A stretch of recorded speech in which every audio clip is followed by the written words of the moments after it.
Bonjour à toutes et à tous. Bienvenue à cette première table ronde de ces assises. Donc moi, je me présente en deux mots, Michael Nassila. Je suis directeur d'unité de recherche qui est le groupe de recherche sur l'alcool et les pharmacodépendances, qui est une unité de recherche INSERM à Amiens. On travaille beaucoup sur l'addiction à l'alcool. Et on s'est intéressé récemment, pour rester dans le thème de la journée, à la comorbidité schizophrénie-alcool, effectivement. J'ai vu dans les diapositives qui nous étaient présentées tout à l'heure qu'on parlait beaucoup de schizophrénie et pas du tout d'alcool. Effectivement, si on ne cherche pas, on ne trouve pas. Et on s'est aperçu, on a publié ça, qu'il y avait une prévalence non négligeable de troubles de l'usage d'alcool chez les patients atteints de schizophrénie et que même on pouvait, grâce à une intervention de type RPIB, diminuer la consommation d'alcool chez certains de ces patients. Alors bienvenue à cette table ronde qui est donc dans le thème les pathologies duelles, dispositifs, réseaux et voies d'avenir. Donc je rappelle, ces tables rondes, elles ont pour vocation à donner la parole aux acteurs de terrain et de donner des beaux exemples qui sont mis en place au niveau national, mais surtout au niveau régional. Donc on va avoir de beaux exemples ce matin. Et je voulais juste, en guise d'introduction de cette table ronde, juste reprendre quelques punchlines et dire 2-3 mots. Oui, j'ai bien aimé la diapositive de Georges qui nous rappelait que n'oublions pas, les addictions sont des troubles psychiatriques, parce qu'on a tendance à trop finalement les dissocier pour après avoir du mal à revenir dans une configuration de pathologie duelle. J'ai vu aussi, et on va traiter de cette problématique spécifiquement là, dans cette table ronde, des mauvaises portes qu'on va trouver trop tard. Et dans les interventions qui ont suivi, on a parlé de patates chaudes. Effectivement, c'est hallucinant de voir encore à l'heure actuelle cette problématique de patates chaudes. Non, il y a une addiction, c'est pas pour moi, c'est pour toi. On a parlé de treatment gap. Alors le gap, c'est un écart, c'est un fossé, c'est un canyon. Je ne sais plus, mais les patients avec une pathologie duelle sont moins traités. C'est ce qu'on nous a dit ce matin. Donc c'est la triple peine, au moins. Ça, c'est quelque chose qui doit vraiment continuer à interpeller, et notamment nos institutions quand même. Alors, moi, je suis un peu choqué parce qu'on ne fait que parler finalement dans le domaine de médecine personnalisée, mais on voit des grands projets, je voudrais froisser personne, hein, mais notamment en psychiatrie, sans dimension aucune d'addictologie. Et ça, je trouve ça un petit peu embêtant de voir que des fois, l'addiction est laissée sur le bord de la route et on nous fait un grand programme de médecine personnalisée en psychiatrie et on dit l'addictologie, on verra plus tard. Donc il y a un problème aussi de visibilité encore, je trouve. Hein.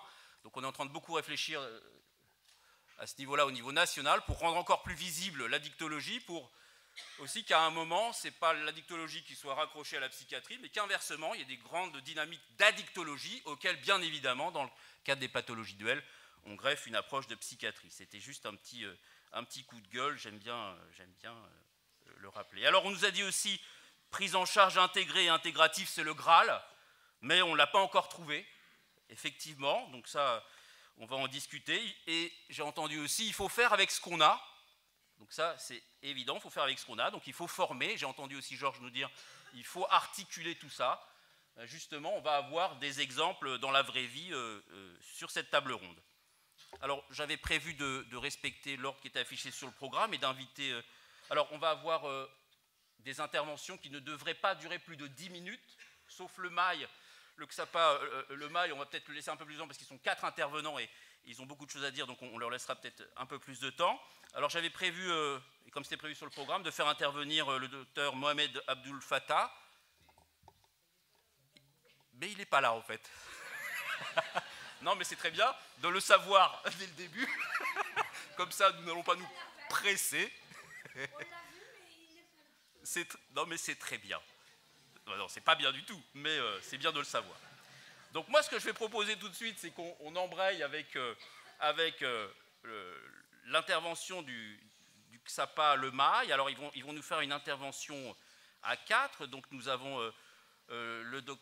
Madame Caroline Le Gallès, qui est la directrice de l'association Le Mail, donc c'est un gros XAPA hein, sur Amiens, et qui en fait va intervenir, donc je vais les citer parce que leurs noms ne sont pas sur le programme, donc avec monsieur Champion Nicolas, qui est infirmier EMPP CH d'Abbeville, puisque là l'idée c'est de nous parler de l'interaction entre cette équipe mobile de psychiatrie précarité à Abbeville et puis l'association Le Mail. Donc nous aurons aussi Dorothée d'Amonville qui est infirmière à l'EMPP aussi d'Abbeville, et Pascal Borloo, éducateur spécialisé à l'association Le Mail.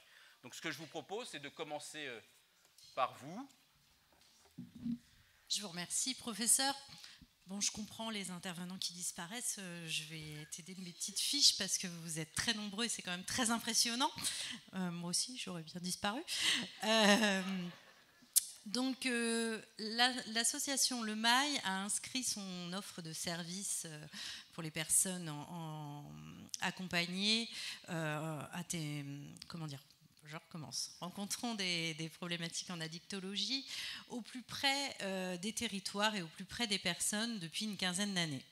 Entre autres, à travers différents dispositifs, une unité mobile que vous avez peut-être pu observer sur le parking pendant la pause ce matin, ou que vous pourrez aller observer, elle sera aussi là ce midi pendant la pause déjeuner, ou encore des antennes en territoire sur tout le département de la Somme, ou encore un nouveau dispositif alors qu'on appelait microstructure et qu'aujourd'hui on appelle équipe addict. Alors microstructure, c'est plus de 10 ans. Équipe addict, c'est en expérimentation depuis 2 ans et demi. Et le CARUD d'Abbeville. Alors le CARUD d'Abbeville, une antenne de notre CARUD d'Amiens. Demain, un CARUD mobile sur tout l'est du département, Péronne, Albert, Roy. Donc voilà le lien en tout cas sur le Aller Vert. On s'inscrit donc depuis plus de 15 ans dans la dynamique du Aller Vert qui est aujourd'hui largement renforcée par les politiques publiques de santé et les politiques sociales, à savoir le schéma régional de santé porté par l'ARS, ou encore, pas plus tard que la semaine dernière, par le Haut Conseil du travail social avec la publication du livre blanc.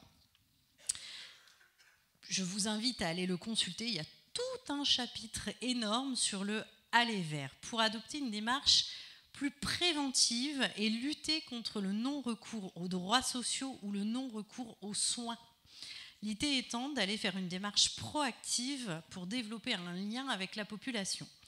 Et l'exemple qui va vous être présenté derrière, concret par les acteurs de terrain du CARUD d'Abbeville et de l'EMPP du centre hospitalier d'Abbeville, on est vraiment dans cette démarche-là au plus près du lien des personnes en précarité qui n'avaient plus forcément de lien avec l'ensemble des acteurs sociaux et les acteurs de santé de leur territoire. Donc on est sur une approche immersive conduite par des professionnels à sortir de leur structure pour aller à la rencontre des populations. Ces populations qui ont souvent décroché du système de droit commun, soyons clairs. L'idée est donc vraiment de sortir des murs, sortir des institutions, sortir des bureaux et d'adopter une posture relationnelle aussi dans le non-jugement, sans schéma de réflexion préétablie et dans le respect du pouvoir d'agir des personnes accompagnées.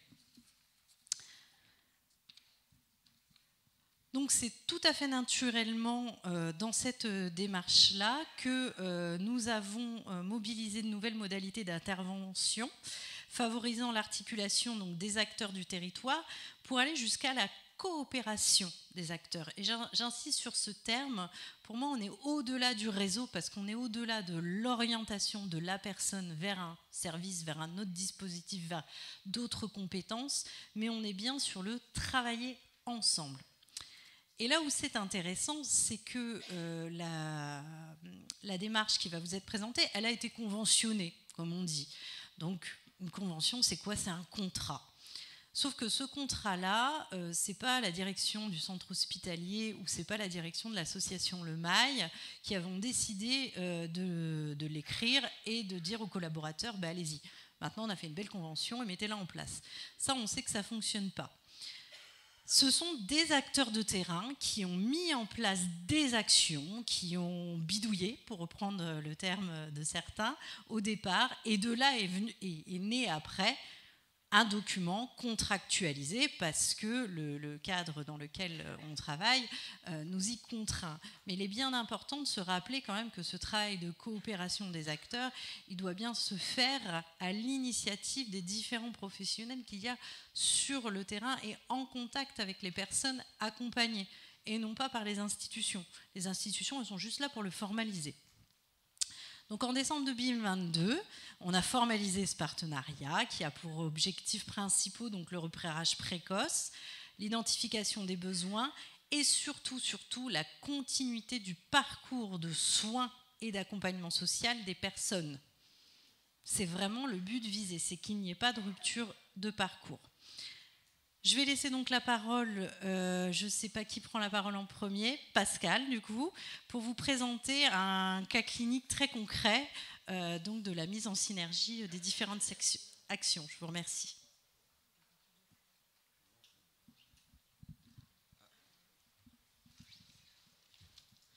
Bien, bonjour à tous. Voilà, alors moi c'est Pascal Bourlot, je suis éducateur spécialisé, je travaille depuis 1999 sur l'association Le Mail et depuis 11 ans sur le Caru d'Abbeville.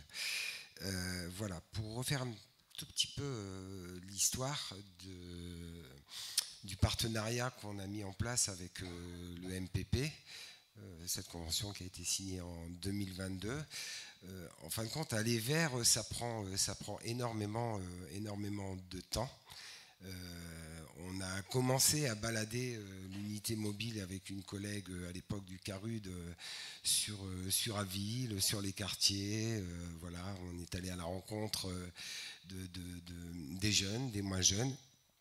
Et puis, à l'époque, c'était que les équipes du CARUD qui fonctionnaient sur les quartiers, sur le centre-ville d'Abbeville. Voilà. Et puis, au fur et à mesure du temps, avec les usagers qu'on recevait dans le CARUD d'Abbeville, on a eu la possibilité de rencontrer au CHU d'Abbeville le service d'addictologie. Alors sur du bidouillage, comme disait Caroline, il y a eu une porte qui s'est ouverte où depuis 2019, je suis tous les lundis matins en permanence entre le CARUD et puis le suivi des usagers en addicto avec un médecin, des infirmières et puis une psychologue. Du coup, le travail s'est fait vraiment tout doucement. Et puis est arrivé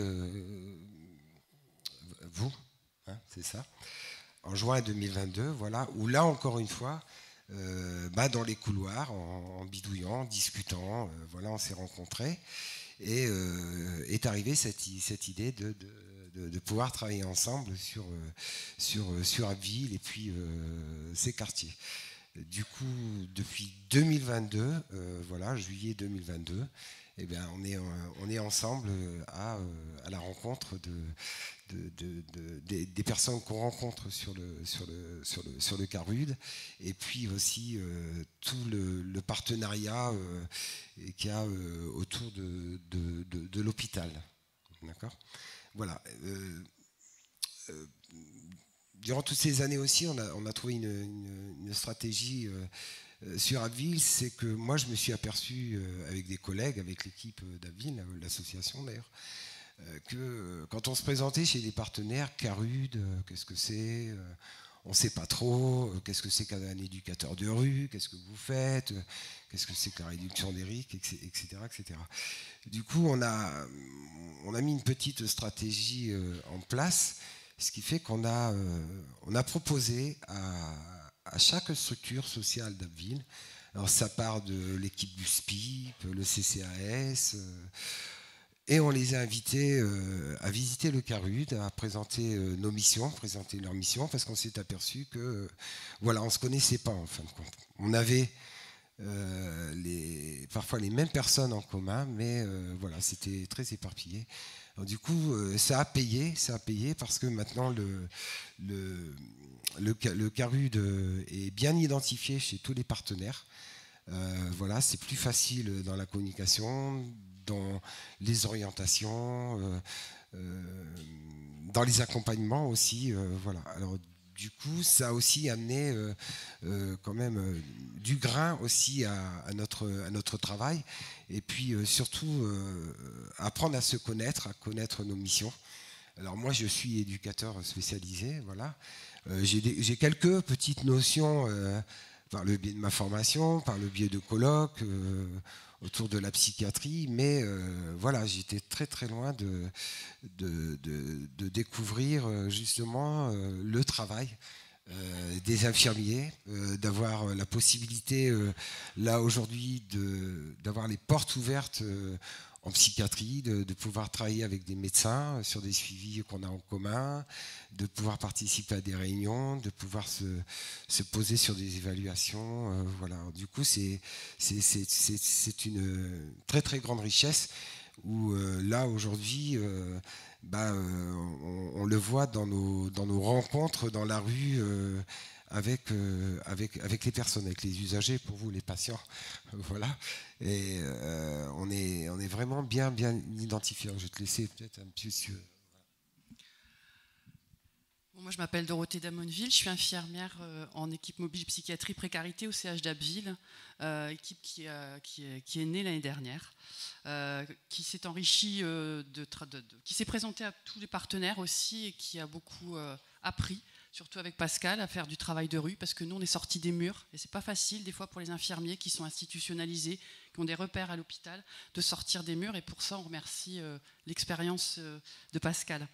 Et du coup a découlé, on a bricolé au début, on maraudait ensemble, on allait un petit peu à la parenthèse, et petit à petit on s'est aperçu que il y avait des gens qui avaient des conduites addictives importantes, qui avaient aussi des problèmes psychiatriques, et petit à petit en y allant régulièrement, en voyant ces personnes-là régulièrement, on a un bel exemple d'un monsieur qu'on a pu amener aux soins. Il avait complètement décroché des soins, il était vraiment dans une problématique addictive importante, et ce monsieur, on est allé le voir plusieurs fois au CARUD, et on a pu amener le psychiatre avec qui on travaille. On a la chance d'avoir un psychiatre qui est là une demi-journée avec nous tous les 15 jours, et il a rencontré le psychiatre au sein même, là où il avait son point d'ancrage, ça reste le CARUD, ce monsieur. Et maintenant, ce monsieur va voir le psychiatre au CMP. Mais ça veut dire que ça a pris du temps, ça veut dire qu'il fallait l'accompagner physiquement, qu'il fallait être là tout le temps. Et aujourd'hui, il y va tout seul. Et ça, on en est content. Il prend un peu plus soin de lui. C'est pas encore gagné à 100%. Ça tient à pas grand-chose, mais ça tient à voilà. Mais c'est ce qu'on voulait dire. C'est qu'il faut du temps. Il faut être présent et il faut accompagner physiquement les personnes. Enfin, moi, c'est mon ressenti d'infirmière, et aussi de se dire que l'hôpital, on est assez fermé, assez cloisonné, c'est mon ressenti à moi, et que c'est important que nous on aille à l'extérieur voir ce qui s'y passe, parce qu'il y a l'institution hospitalière, mais il y a tout ce qu'il y a autour, et c'est aussi important d'emmener les gens dans l'hôpital pour voir aussi, eux aussi, qui comprennent notre fonctionnement. Voilà, si je peux résumer un peu les choses comme ça. Quand on parle de la personne, on va l'appeler Jean-Jacques, voilà, ça sera plus simple. C'est un monsieur qu'on a rencontré en 2019. À l'époque, il était consommateur, et pour la petite histoire, je fais Abbeville-Amiens en train, et Jean-Jacques, j'ai rencontré dans le train. Il était défoncé. Voilà, et il a fait une fixette sur mon vélo, je ne sais pas pourquoi, et du coup voilà, je lui dis écoute, il pensait qu'il voulait que je vende mon vélo, quoi. Je lui dis non, je vais pas vendre mon vélo, quoi.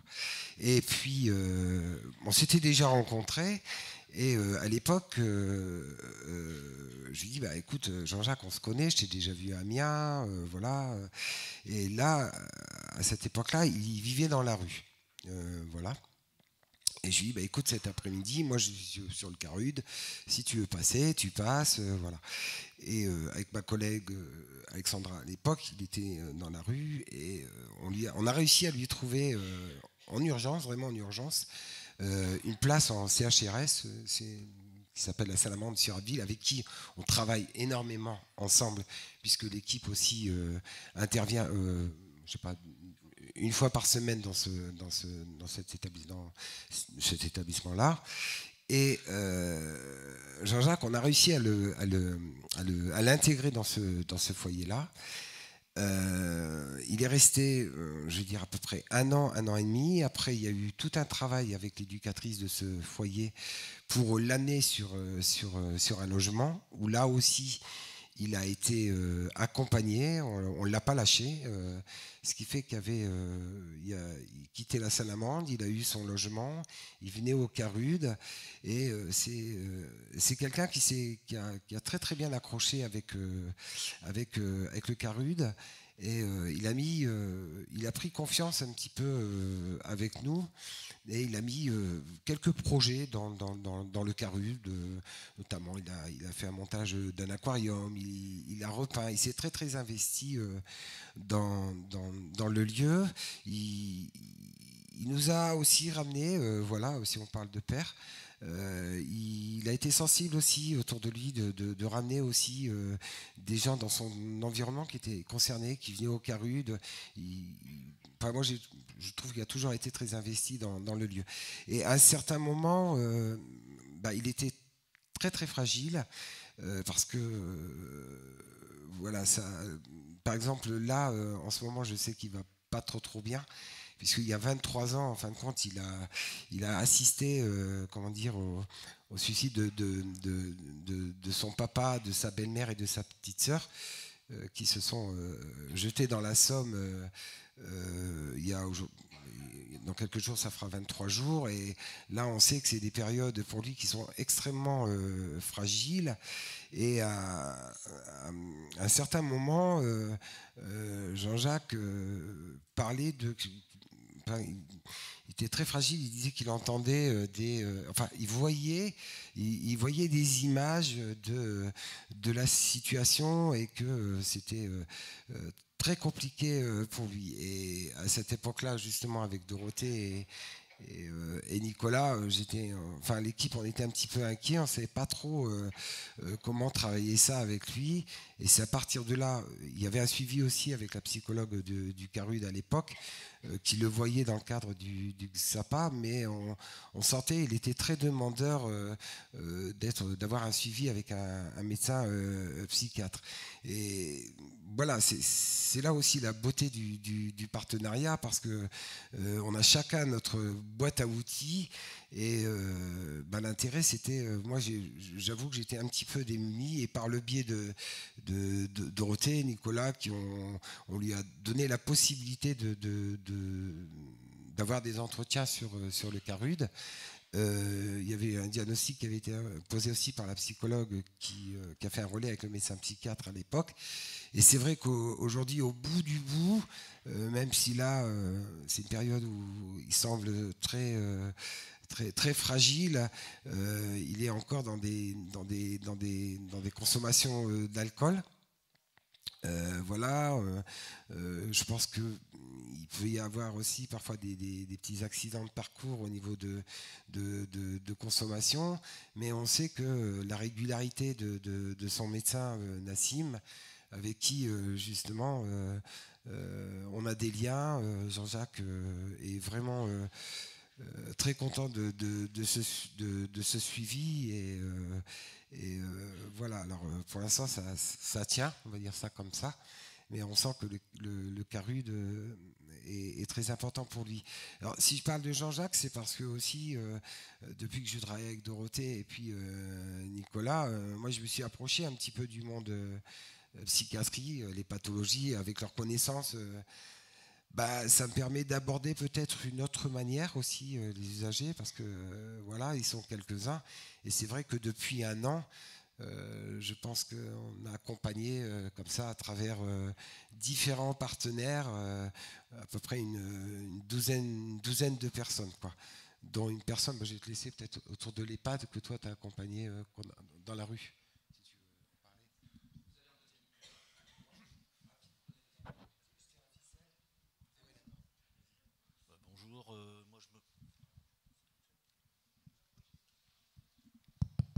Oui, donc moi c'est Monsieur Champion, je suis infirmier à l'hôpital d'Abbeville.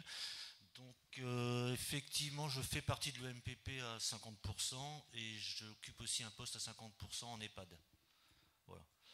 Et dernièrement, donc, j'ai dû accompagner un usager qui présentait effectivement lui aussi des troubles neurocognitifs. Donc, ça m'a permis de faire le lien. Parce que pour ceux qui sont à la rue, on va dire les troubles neurocognitifs, ça fait aussi partie des pathologies qu'on peut rencontrer. Donc voilà. Sinon, tout a été dit. Après, je vais juste dire aussi que nous aussi, on est content de travailler en partenariat avec le CARUD parce qu'ils ont un lieu. À Biel, il n'y a pas de lieu d'accueil de jour. Et quand on trouve des gens dans la rue qui sont alcoolisés, on appelle Pascal et on arrive toujours à trouver un moyen pour rentrer au CARUD, se poser, boire un café avec eux, qu'ils puissent prendre une douche, laver leur linge, être quelqu'un et plus être quelqu'un et plus invisible dans la rue parce que c'est vraiment ça. Et à partir de ce moment-là aussi, on a pu établir des liens. Il y a un monsieur auquel je pense, voilà, aujourd'hui il a un appartement, il travaille, il a encore des petites problématiques d'alcool, mais ce monsieur il était à la rue. Et ça aussi, le CARUD, c'est aussi un outil pour nous, parce que c'est un lieu où on peut aller avec les gens qu'on trouve dans la rue, se poser 1 heure, 2 heures ou pas. Voilà. Merci beaucoup de ce bel exemple ici où on voit que oui, c'est un bel exemple d'interaction entre les personnes qui sont vues dans les CARUD et les besoins en psychiatrie et addictologie qui sont identifiés. Et c'est un moyen de rattraper les personnes qui seraient un petit peu éloignées des soins. Je vous propose qu'on pose les questions à tout le monde à la fin de la table ronde, que je me rende compte un petit peu des temps d'intervention et qu'on ait tous le temps de discuter. Et on va passer maintenant à une intervention de M. Rémi Kozarek, coordinateur du PTSM, Artois Odo Marois. Donc je vous laisse la parole pour une dizaine de minutes, si vous pouvez. Merci, sans souci. Je vais vous demander de bien vouloir mettre la vidéo. Et en attendant, je voudrais, je représente en fait les projets territoriaux de santé mentale de région Hauts-de-France, puisqu'on est 8 PTSM à l'échelle de la région des Hauts-de-France. J'excuse certains de mes collègues qui n'ont pas pu être là parmi nous aujourd'hui. Voilà, et donc mes collègues de l'Aisne, notamment Manon Souriau, mon collègue de l'Oise, Saïd Bouita, et puis ma collègue des Flandres, Clémentine Coz, et puis nos 2 collègues, donc Marina Lazari qui est dans la salle pour le PTSM de l'Agglo de Lille, et puis Mélanie Béagel, à qui je passerai la parole avec le docteur Rion, après pour le PTSM de la Somme. Alors, on a souhaité vous illustrer les PTSM de manière rapide, parce qu'on savait que le temps était compté aujourd'hui. Je développerai un petit peu PTSM par PTSM après les grands axes que mes collègues ont remonté dans un diaporama commun. En tout cas, 2 petites minutes voyez, de vidéo pour vous présenter les PTSM.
finisse sur concevoir collectivement. Et je crois que c'est l'essence même des PTSM, de la logique de décloisonnement. Et donc, pour ça, en fait, les 8 PTSM des Hauts-de-France ont une approche donc, en feuille de route. Je vais vous décliner un petit peu rapidement, finalement, la feuille de route de ces 8 PTSM de manière synthétique. Hein. Donc, si vous avancez, merci. Alors, voilà, sur le littoral 62, voilà, peu d'informations aujourd'hui, mais le recrutement du coordonnateur, notre collègue est parti au printemps dernier, le recrutement est en cours, donc le territoire va être de nouveau couvert. Effectivement, voilà, le PTSM va être de nouveau animé, ça on le sait très bientôt.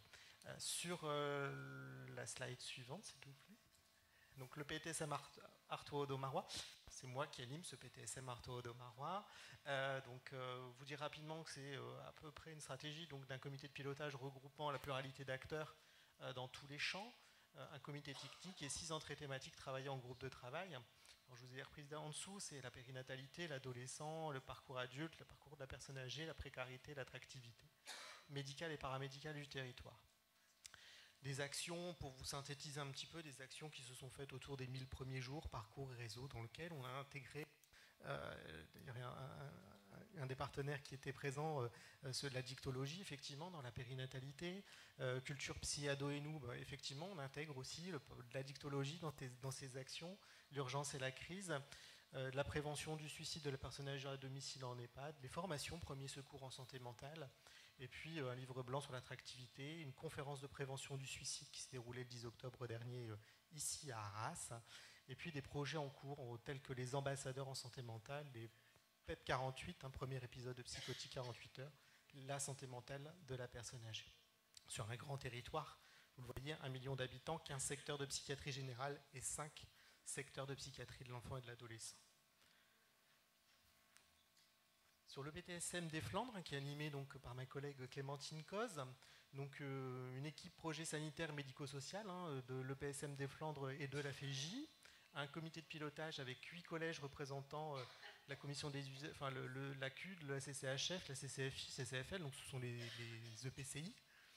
Des personnes concernées, voilà, et les partenaires tels que le CREPSI, l'URIOPS, l'URPS, les DAC, les CPTS, le PSM, les centres hospitaliers, les ESMS du territoire, et puis sans oublier les CPAM, les MDPH, la DETS, le département, l'éducation nationale, les élus. Vous l'avez vu dans la vidéo, la richesse des PTSM, c'est finalement de faire graviter autour des projets toutes ces personnes pour essayer de développer au maximum des projets globaux et qui touchent finalement tous les champs, et tous les partenaires sont invités à y participer.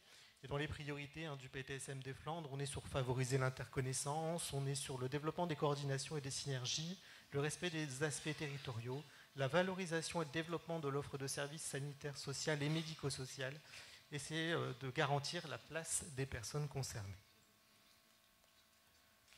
Sur le PTSM de Lille Métropole, donc un comité de coordination avec tous les acteurs de différents champs, sanitaires, social et médico-social, vous l'aurez compris, une assemblée générale et 4 groupes de réflexion autour des thématiques ado, périnatalité, insertion. Ça a été fortement évoqué aujourd'hui. Depuis ce matin, psy et sujets âgés, une thématique régionale, la place des usagers, pour qui ? Pourquoi dans les PTSM, ensemble modélisons notre participation, volet 1, la place des personnes concernées, représentant des usagers, porté par le PTSM Flandre, une action collective régionale qui devrait avoir lieu fin du printemps 2024. Voilà. Addiction et santé mentale n'a pas fait l'objet effectivement d'une fiche action dans la version 1 du PTSM de l'Agglo lilloise, mais en tout cas c'est aussi des communes engagées de la métropole, développant pour certaines, notamment dans les quartiers prioritaires les QPV, les quartiers prioritaires de la ville, des postes de chargés de mission addiction, exemple sur la ville de Roubaix, la ville de Lille, des commissions addiction qui existent aussi. Les CLSM qui se mobilisent, notamment l'Agglo et Roubaix, avec la mise en place de journées addicto, avec une 5e édition à venir. C'est le PSM de l'Agglo lilloise avec contre un pôle d'addictologie, avec une équipe pluriprofessionnelle. C'est l'ELSA, l'équipe mobile qui est interpellée régulièrement par les services sociaux et médico-sociaux de la métropole. C'est le G21 avec les SME, donc c'est le CLSM, je vous fais le raccourci plutôt, Conseil local de santé mentale, qui a développé un comité de suivi de l'addiction et de la prévention santé à Mons-en-Barœul. Les médecins généralistes ont développé le réseau généraliste addiction pour les situations les plus complexes. Et enfin, à noter les formations PSSM des coordinateurs et coordinatrices de CLSM qui les déploient, et elles comportent un volet demi-journée des troubles psychiques et l'utilisation de substances. Pour le PTSM du Hainaut, qui est animé par notre collègue Olivier Milowski, les priorités sont de mettre en place sur le territoire du PTSM du Hainaut un travail collaboratif et pluridisciplinaire, avec l'amélioration, la coopération et la coordination entre les services de psychiatrie et les services d'addictologie. Ce travail collectif pluridisciplinaire passe par des actions collectives et partenariales qui doivent permettre le décloisonnement, ce qu'on a entendu depuis ce matin dans cette logique, des pratiques entre psychiatrie et addictologie grâce à l'interconnaissance. Ça, c'est un des grands piliers fondamentaux, vous avez vu tout à l'heure dans les priorités nationales des PTSM. Et puis, en mars dernier, 2 actions thématiques ont déjà eu lieu, la sensibilisation sur le handicap psychique et addiction, animée par le CREPSI des Hauts-de-France, et puis une présentation de l'offre d'accompagnement proposée par les XAPA du territoire du PTSM, et prochainement une formation action sur l'ensemble du territoire permettant d'améliorer la coopération et la coordination. Sur le PTSM de l'Aisne, c'est un comité de pilotage qui est incarné par la commission du Conseil territorial de santé mentale de l'Aisne, avec une chefferie de projet. Des exemples d'actions importés par le PTSM de l'Aisne, c'est la mise en place d'une maison des ados à Vervins, c'est diffuser une information adaptée aux élus concernant les soins sans consentement, et à terme sensibiliser à la santé mentale de manière globale.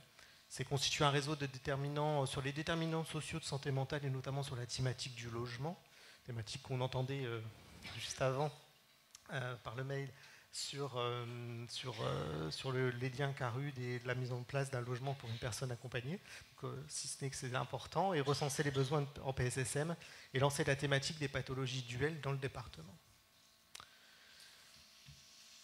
Et donc sur l'Oise, le PTSM qui est animé par notre collègue Saïd Bouita, pareil, un chef de projet, un comité, un cotec, parmi les auteurs, les acteurs et partenaires du PTSM de l'Oise.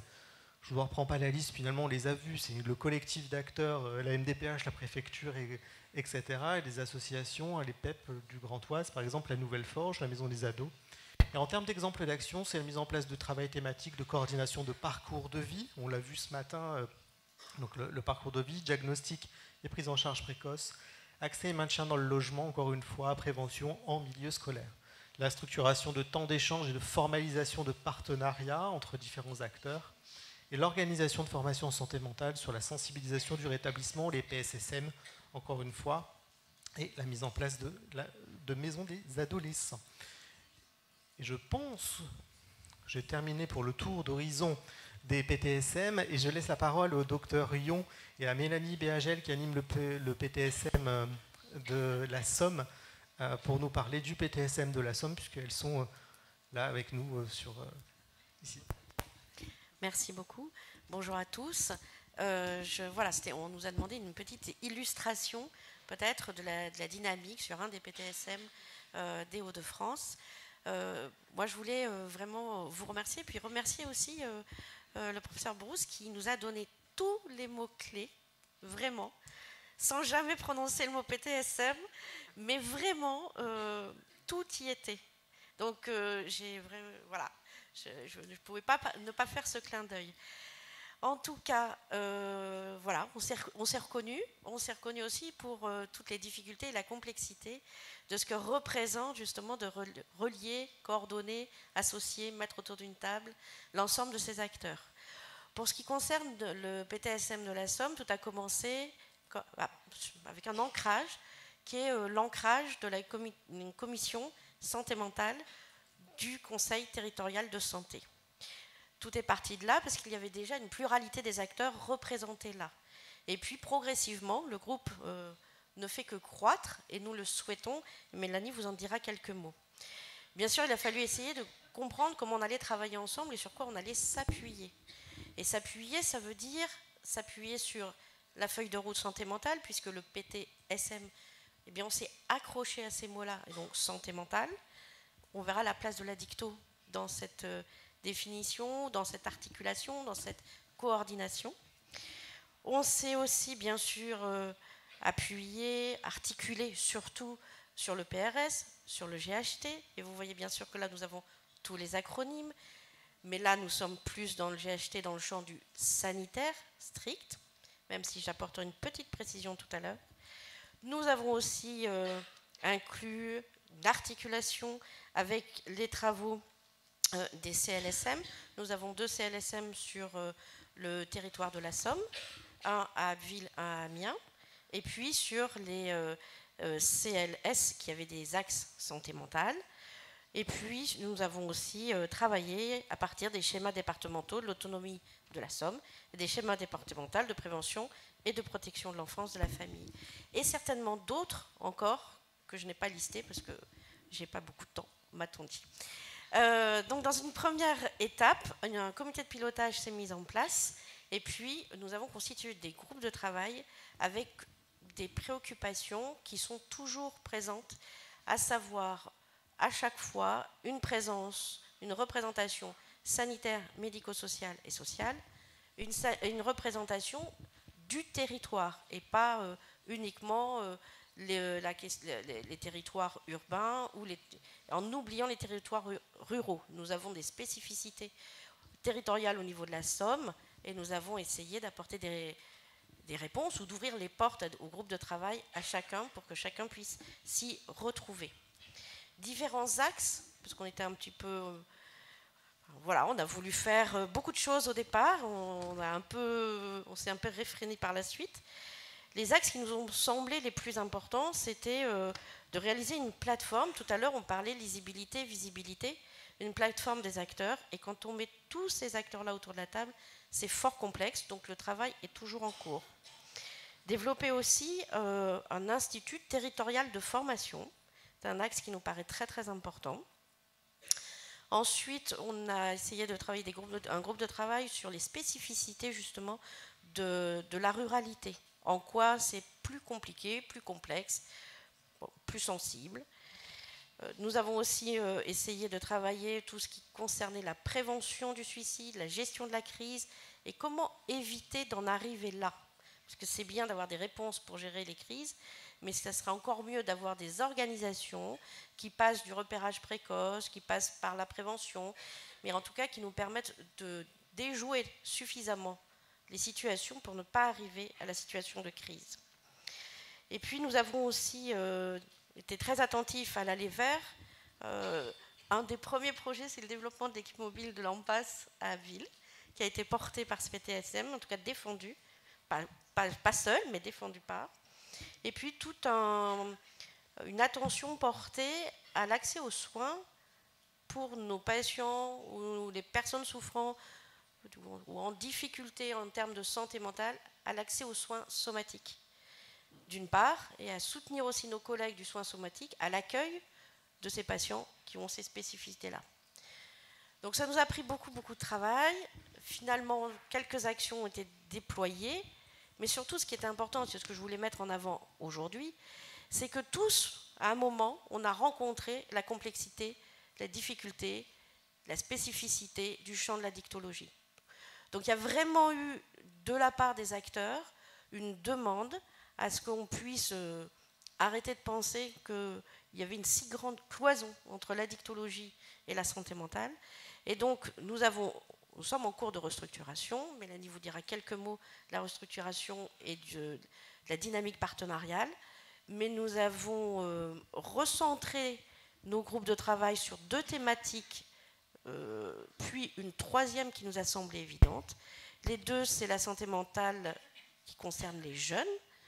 Le 2e, c'est l'accès ou le maintien au logement.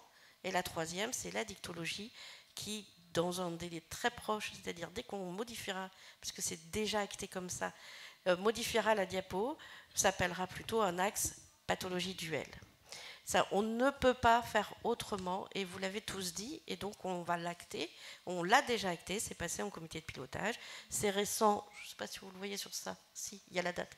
Vous voyez, ça vient du mois de septembre. Donc voilà, la dynamique est récente. Maintenant, je voudrais juste préciser une petite chose. Tout à l'heure, je vous ai parlé du GHT. on est un territoire, peut-être qu'on a choisi une dynamique un peu particulière au moment de l'élaboration des différentes filières, mais dans la filière addictologie du GHT Somme Littoral, oui, ça, nous avons associé d'emblée les acteurs addictos de l'associatif et du médico-social, et je vois Madame Le Gallès, parce qu'on travaille tout le temps ensemble, je vois Madame Le Gallès hocher la tête, et donc nous allons pousser dans l'axe du PTSM tout ce qui est au-delà, c'est-à-dire justement l'accès au logement, les problématiques. J'entendais tout à l'heure une collègue parler des problématiques en lien avec la justice, en lien avec l'accès ou le maintien au travail. Et donc c'est tout ce chantier qui va s'ouvrir. Voilà, donc on voulait témoigner de ce qui nous a semblé vraiment un incontournable.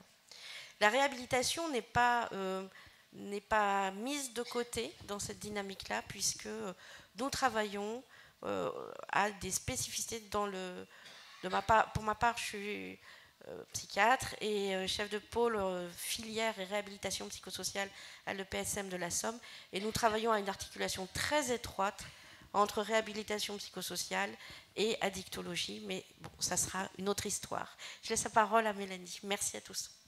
Merci, docteur. Il me reste encore un petit peu. Bon, merci.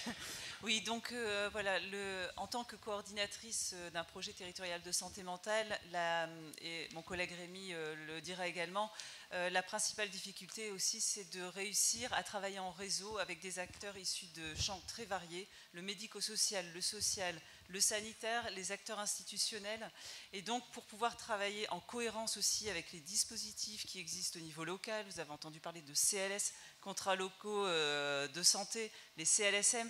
Donc, il faut vraiment structurer les échanges pour avancer de manière cohérente vers des besoins qui ont été identifiés préalablement. Et c'est pour ça que sur le PTSM de la Somme, on a décidé, avec l'appui du CREPSI, le Centre régional de ressources sur le handicap psychique, de travailler à une structuration avec un comité de pilotage, un comité technique et des groupes de travail et équipes projet, pour qu'il y ait vraiment un processus décisionnel qui se mette en place et qui soit en lien avec les besoins identifiés.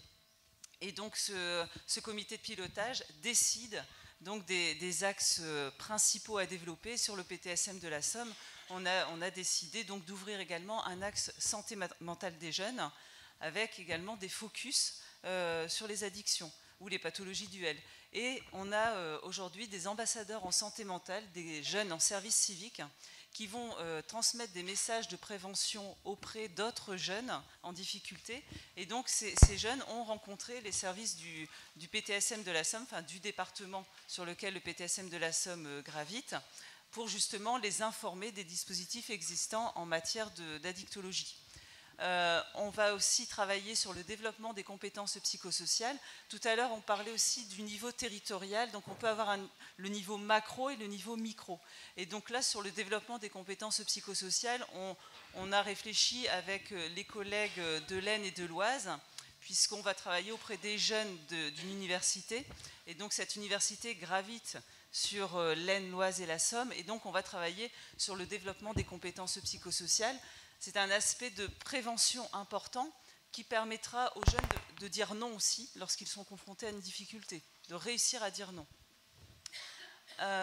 Sur l'inclusion sociale logement, le docteur Yon a fait le point. Enfin, voilà, donc un niveau de maillage territorial qui est ancré au sein des PTSM, et j'invite chaleureusement les acteurs des territoires à prendre contact avec les coordos de PTSM pour justement voir quelle place ils peuvent occuper dans les réflexions. Et la place, elle concerne autant un directeur d'établissement, mais également un éducateur. Enfin, on écoute les expériences qui sont vécues sur les territoires, et c'est ça qui alimente le projet territorial de santé mentale. Je vais me permettre de rajouter un petit complément.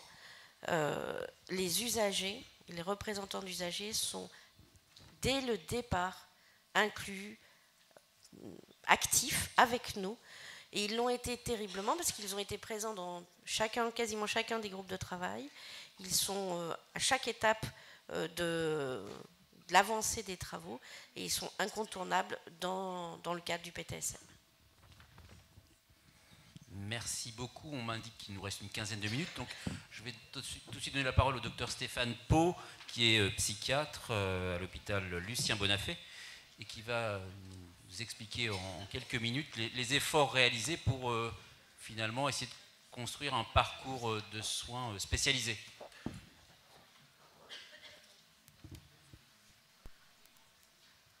Bonjour. Bonjour à tous. Je m'excuse, je me lève parce que j'ai un PowerPoint avec beaucoup de slides et je ne voudrais pas vous saouler avec. Oui, c'est celui-ci. Donc je vais l'accélérer un petit peu pour... voilà, pour qu'on... Et je vais... les 46 diapos ne rentreront pas dans... Voilà, non, vous inquiétez pas, le but c'était pas de présenter toutes les diapositives. Le but de la présentation, c'est vraiment de montrer... en fait, donc je vais vous présenter les organisations des pôles roubaisiens et l'objet c'est vraiment de montrer comment, quand on veut faire du terrain, moi je suis psychiatre, je suis un praticien de terrain et j'ai pris des fonctions de chef de pôle et de chef de service, j'ai envie de dire tardivement, à 50 ans. Et ensuite on a regroupé des secteurs en pôles. Et donc l'idée c'est vraiment de montrer comment, si on veut faire du terrain et notamment de la prise en charge d'addictopsie sur le terrain, auprès des patients, comme vous l'avez bien montré, en fait ça nécessite vraiment qu'on réorganise un attentat. Pardon, c'était d'un mauvais goût, désolé. Donc ça nécessite vraiment, au moment où on s'est réveillé, ça nécessite vraiment un réajustement de l'organisation. Désolé, c'était vraiment d'un mauvais goût. Ça nécessite vraiment de réfléchir aux organisations et d'ajuster l'organisation de l'hôpital à des niveaux qui sont de plus en plus élevés. Et en fait, on va un peu dézoomer en fait. On a zoomé tout à l'heure sur le soin, et là on va dézoomer un petit peu pour voir comment ça a des répercussions dans nos organisations, et en tant que chef de pôle, on doit en tenir compte. Donc la situation sous Roubaix, rapidement, on a 4 secteurs de psychiatrie adulte et un intersecteur de pédopsie qui est vraiment collé sur les 4 secteurs. Et en fait, toute cette réflexion, en fait, elle a débuté en janvier 2020, donc ça fait 4 ans de travail. Ça avait émergé autour d'une réflexion autour de l'harmonisation entre les différents secteurs, des secteurs où il y a plus de travail, d'autres où il y en a moins, ou du moins c'est ressenti comme ça. Et puis aussi sur la volonté de faire un travail de prévention, on parlait de repérage précoce, on parlait d'amener aux soins, et puis aussi l'étape d'avant, c'est aussi de faire de la prévention, et sur les secteurs de psychiatrie, on se rend compte qu'on n'est vraiment pas bon dans ce domaine. Donc on avait vraiment cette volonté-là, et on est allé vers la Fédération de recherche en santé mentale avec cette volonté, et ce travail a débouché sur un projet de redécoupage de secteurs, en recentrant sur les mairies de quartier, enfin voilà, tout un projet qui a pris forme. Et puis c'est à partir de là où la réflexion s'est poursuivie en quelque sorte de fil en aiguille. Alors c'est le moment de la période évidemment Covid qui nous a obligés aussi à réajuster nos organisations.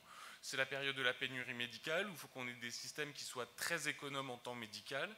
Et puis aussi c'est la réforme des études médicales, ça veut dire aussi qu'on a des médecins qui arrivent et qui font une EFST, qui sont surspécialisés dans certains domaines. Donc pareil, ça demande un réajustement. Et puis c'est aussi l'évolution des métiers paramédicaux, donc c'est les case managers, les IPA, et il faut pouvoir tenir compte de tout ça dans l'organisation de l'hôpital pour être performant. Donc cette réflexion s'est poursuivie en 2022, 2023, avec des réflexions, comme je le disais, autour de l'organisation générale, de l'intersectorialité, et finalement, on en arrive à la question d'un projet commun, donc finalement un projet territorial de santé mentale à l'échelle de l'agglomération roubaisienne, et qui est complètement en interconnexion avec le PTSM de Lille. Et du coup, voilà, c'est des questions de gouvernance, des questions de contrat de pôle qui s'en suivent. Avant tout, dans cette réflexion, ce qu'on s'est dit finalement, c'est que le plus important, c'est d'être dans la continuité des projets. Et si on veut construire un PTSM, ou dans l'esprit d'un PTSM, il faut vraiment qu'on soit dans une continuité de projets. Ce sont des projets qui datent des années 80. Il y a des structures qui se mettent en place en fonction de la population, en fonction de certains impératifs territoriaux, et il faut vraiment que ces projets soient dans cette continuité-là. Donc on a fixé nos enjeux qui sont principalement d'avoir un projet territorial qui mette l'usager au centre du projet de soins individualisés et qui soit en interconnexion avec la psychiatrie adulte, mais aussi celle du nourrisson, de l'enfant, de l'adolescent. Donc l'idée c'est vraiment d'avoir un projet global et qu'on soit sur un parcours individualisé de patients qui tienne compte de tous ces paramètres. Ça doit être un projet qui ne modifie pas les organisations qui existent déjà, qui ne perturbe pas tous ces fonctionnements, qui renforce l'intersectorialité, des dispositifs, on l'a vu, économes en temps médical, parce que ça c'est une réalité, hein, on a moins de médecins, et puis nécessairement ça nécessite, on va le voir, de réajuster des aspects de gouvernance en fait. Donc voilà, c'est un projet ambitieux qui est évolutif et qui procède par évaluation et réajustement. Ce n'est pas quelque chose qui est plaqué comme ça. Donc voilà, donc ce groupe de travail se met en place et on s'est déjà mis d'accord sur un plan. Et en fait, voilà, je ne vais pas dérouler tout le plan parce que ça n'aurait pas d'intérêt ici, mais c'est pour montrer toute la démarche. Le préambule, je l'ai fait devant vous. Et finalement, on se rend compte que quand on veut faire un projet territorial comme ça, la première chose, la chose la plus importante, ce sont les valeurs et les missions qu'on se fixe dans le cadre de ce projet.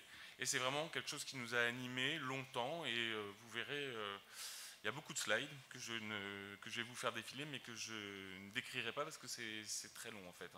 Et c'est le plus important en fait, c'est la base du projet. Ensuite, il y a toute une phase de description du territoire. Donc ça, c'est vraiment un travail qu'on a fait avec la fédération en santé mentale, la fédération de recherche, et puis le DIRM. Donc c'est un gros travail qui est copieux aussi. Je vais vous montrer pas mal de slides qu'on va évidemment pas détailler parce que ce serait fastidieux, mais c'est fondamental en fait. La description du territoire, c'est-à-dire que c'est vraiment les dispositifs, les organisations vont dépendre des caractéristiques du territoire. Et ça, il faut le comprendre absolument. Ensuite, on a décrit l'organisation de soins, on va voir, et puis ensuite les aspects de gouvernance qui vont légèrement se modifier du fait de ces changements d'organisation. Ensuite, on a souhaité vraiment qu'il y ait un volet formation et recherche qui soit mis en avant. On verra que, par exemple, pour l'exemple qui nous concerne aujourd'hui, on fait de la dictopsie, et ça nécessite à la fois des travaux de recherche spécifiques et aussi un projet de formation qui permet de monter les professionnels en compétences. Bon voilà, on est dans le cadre d'une dotation annuelle de fonctionnement, on a un budget et voilà, c'est quelque chose qui doit se planifier. D'autant plus que le niveau de formation s'est haussé, les infirmiers font des DU, etc. Voilà, donc on a des budgets de formation qui sont beaucoup plus élevés et ça doit vraiment s'inscrire dans un projet quinquennal. Puis enfin, bon, forcément, les moyens humains et matériels nécessaires. Donc là, je vais aller beaucoup plus vite. Donc les valeurs et les missions sont les valeurs du service public qu'on a tous. Je pense qu'il n'y a rien d'extrêmement original, si ce n'est qu'on a voulu mettre l'accent sur certains points. Et aujourd'hui, ce qui nous concerne plus particulièrement, c'est surtout la volonté de pouvoir prendre en charge, notamment les pathologies duelles, comme on le voit ici, mais aussi d'autres secteurs de spécialisation. On a vu qu'aujourd'hui, la réforme des études médicales nous conduit vers cette surspécialisation, et finalement, on a voulu en tenir compte dans ce projet. Donc voilà, il y a notamment la télémédecine qui est importante, mais il y a beaucoup de caractéristiques, enfin beaucoup d'enjeux dans ce projet. Alors la description du territoire, je vais vous le passer parce que voilà, c'est pas forcément le sujet aujourd'hui, mais c'est absolument fondamental. Comme je le disais tout à l'heure, qu'on s'y intéresse, un projet va dépendre des caractéristiques de la population, notamment sur le territoire de Roubaix. On a une population très urbanisée, avec des problématiques spécifiques liées aux indicateurs sociaux qui sont très faibles. Donc on parlait d'aller vers, on parlait de repérage précoce, c'est un sujet sur lequel on est particulièrement sensible depuis les années 80. Donc on a mis en place des dispositifs qui vont dans ce sens-là. Et puis on a aussi une population qui est très jeune, avec beaucoup d'adolescents. On a donc une population 16-25 qui est importante, avec des problématiques à la fois d'addicto importantes, mais aussi de pathologies psychotiques qui sont plus élevées que dans la moyenne des Hauts-de-France. Ce qui nous permet aussi de déployer un projet de territoire roubaisien, c'est aussi qu'on a une particularité, c'est qu'on a une cohérence de territoire en termes de population, la population a à peu près les mêmes caractéristiques, et aussi en termes d'offres de soins. On a une offre de soins qui est complète, et le recours aux soins se fait dans le cadre du territoire. C'est-à-dire que les habitants du territoire de l'agglomération roubaisienne vont avoir un recours aux soins sur le territoire et finalement très peu en dehors. Ce qui nous permet vraiment de réfléchir à des parcours de soins complets sur le territoire roubaisien. Donc c'est ce que je viens de dire, une offre de soins complète et aussi un maillage territorial qui est déjà très ancien, très solide, aussi bien avec les partenaires du soin, on va le voir, mais aussi avec la ville et toutes les structures médico-sociales, enfin sociales et médico-sociales. Et puis aussi, on a cette caractéristique d'être une agglomération, hein, donc effectivement, on ne va pas avoir les mêmes problématiques que dans d'autres régions. On est dans une zone très urbanisée, avec des transports en commun, ce qui permet la circulation à la fois des personnels et des usagers. Hein, voilà. Donc on a cette caractéristique dont on prend... Donc après, dans le cadre de ce projet, on a commencé déjà par redécrire les organisations telles qu'elles étaient aujourd'hui, donc je ne vais pas vous la refaire, hein. Vous savez comment fonctionne un secteur de psychiatrie, hein, avec son CMP, son CTTP, on a une unité d'hospitalisation qui est sectorisée, on a des services d'hospitalisation donc sectorisés, des services intersectoriels avec un centre de crise, une clinique spécialisée pour la dépression, un centre de réhabilitation psychosociale, on a des équipes mobiles, hein, on parlait des équipes précarité, on a aussi une équipe le DIP qui est vraiment à destination des 16-25 dans le repérage précoce, donc en fait c'est une prolongation du PEP 48, hein, une équipe de réhab, etc. Voilà, on a l'équipement assez complet. Tout ce qui concerne l'articulation autour du centre hospitalier de Roubaix, et puis tout ce qui concerne l'accueil familial et thérapeutique. Je vais peut-être aller plus vite. Oui, parce que je propose de conclure en 2 minutes pour nous laisser. Voilà. Donc tout ça pour dire voilà, qu'on a toute cette offre et en fait ce qu'on a voulu rajouter à l'organisation existante, c'est vraiment des parcours de soins spécialisés. On a déjà des parcours de soins qui sont la précarité, le repérage précoce, la réécoute des suicidants.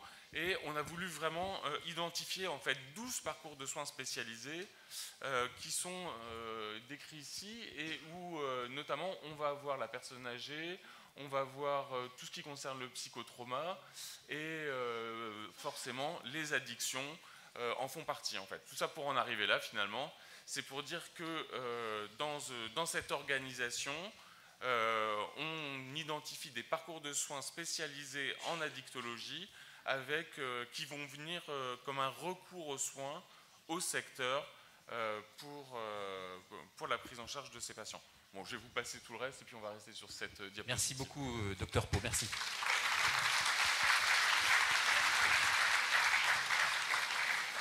Alors, il ne nous reste que très peu de temps, mais je souhaiterais quand même indiquer que c'est dommage, donc on avait une intervention prévue, mais bon, vu le temps, je ne sais pas si on aurait pu tout mener à bien, mais du docteur Mohamed Abdul Fattah, et qui devait nous présenter finalement le programme Prepsy Contact, qui concernait justement les jeunes et les jeunes avec des pathologies duelles. Donc c'est un programme tout à fait intéressant. Vous avez toutes les informations en ligne et je vous invite vraiment, pour ceux qui ne le connaîtraient pas, à aller voir. Il y a vraiment un beau site et particulièrement il y a plein de programmes, dont celui qui concernait le thème aussi de la journée et qui concernait ici les jeunes atteints de pathologies duelles. Alors on n'a que quelques minutes. Est-ce que vous voulez profiter de cette occasion ici d'avoir quand même des représentants PTSM et également des acteurs de terrain?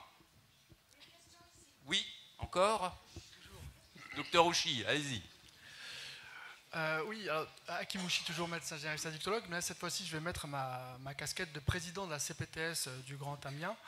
Et effectivement, ma question s'adresse aux coordinateurs et aux acteurs de la PTSM. Donc, effectivement, alors, il y a plein de couches, hein, la CTS, la CLS, le PTSM, le CSM. Donc, ça, c'est très bien. Moi, je suis pour hein, toutes ces couches-là parce que ça crée du lien. Hein. Si on n'arrive pas à trouver un lien d'un côté, on trouvera bien un lien d'un autre côté. Et ma principale question, c'est quels sont les moyens, c'est ce que je pose à chaque fois, hein, quels sont les moyens des PTSM, justement, pour agir. Alors, au niveau de la CPTS, on en a, et comment est-ce qu'on peut s'intégrer à ça? Merci. Alors, je vais essayer d'apporter... Encore quelques minutes du calme. Je vais essayer d'apporter une réponse sur les moyens. Je pense que c'est le nerf de la guerre pour tout le monde. Déjà, en travaillant en réseau, on peut optimiser les moyens de chacun. Donc, premier point. Ensuite, en tant que coordonnateur de PTSM, on doit aussi être vigilant aux différents appels à projets qui peuvent paraître et être avoir une connaissance suffisamment fine de ce que nos acteurs de territoire développent pour les interpeller quand il y a un appel à projet et dans l'idéal, réussir à co-construire un projet avec d'autres acteurs. Et peut-être qu'on arrivera à mobiliser des moyens parce que vouloir compter constamment, alors je vais parler de l'ARS, hein, mais ce n'est pas forcément la solution aujourd'hui, mais de rester vigilant à ce qui se fait autour de nous et de co-construire. Ça vous va, docteur, pour cette réponse? Oui, on passe. On a une question par ici. Oui. Bonjour à tous. Alors, moi, je suis le docteur Abdul Fattah, donc je n'ai pas de questions, mais bonne nouvelle, je ne me suis pas volatilisé, tout va bien. Alors, mon intervention de ce matin avait été déprogrammée, mais je constate que malheureusement, l'information n'est pas bien remontée. Je suis désolé pour cela. Mais c'est pas bien grave, donc je tiens un stand juste à l'entrée. On pourra toujours se retrouver pour discuter du programme Contact et aussi je serai dans l'atelier 3, donc pour ceux qui se sont inscrits. Merci beaucoup.